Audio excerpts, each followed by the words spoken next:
यहाँ से लोग अगर चलते हैं और हिमालय की घाटी के पास आ करके दो भागों में बंटते हैं, उसमें बाकायदा लाइन ड्रा करके दिखाया गया है, तो ड्रा किया हुआ है।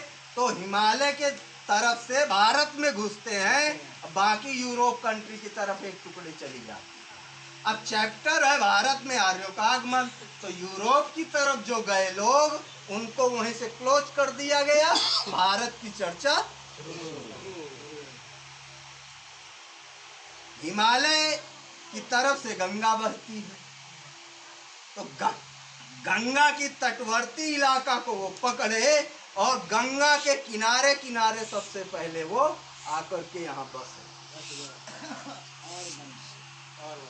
आपने पढ़ा होगा भारत की सबसे इतिहास, जो प्राचीन इतिहास मिलता है, आप लूसेंट की जनरल नॉलेज की बुक उठाइए, उसमें लिखा है भारत की सबसे प्राचीन सभ्यता सिंधु घाटी की सभ्यता।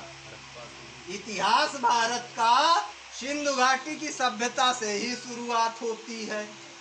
कक्षा 6 की उसी किताब में लिखा है, उसी चैप्टर में, सिंधु सभ्यता का विनाश करने वाले लोग आर्य विदेशी थे, उसी में लिखा है। यानी भारत की मुख्य जो विरासत थी, यहाँ के रहने वाले लोगों की जो परंपरा थी, जो विरासत थी, उसको नष्ट करने वाले कौन हुए? आर्य हुए ना। फिर क्या लिखा उसी में? आर्यों ने भारत की सभ्यता को नष्ट करके वैदिक सभ्यता का निर्माण किया।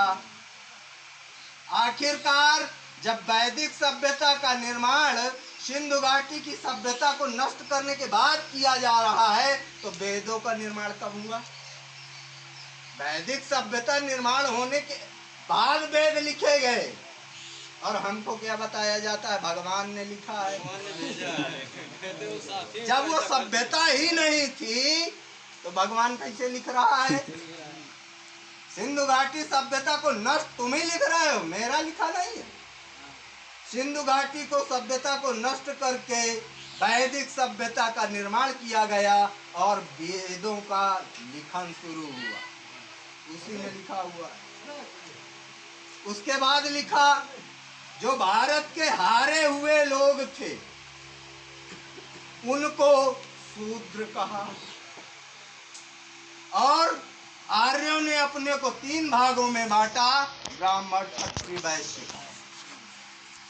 साफ साफ उसी कक्षा 6 की इतिहास। भारत में आर्य कौन है?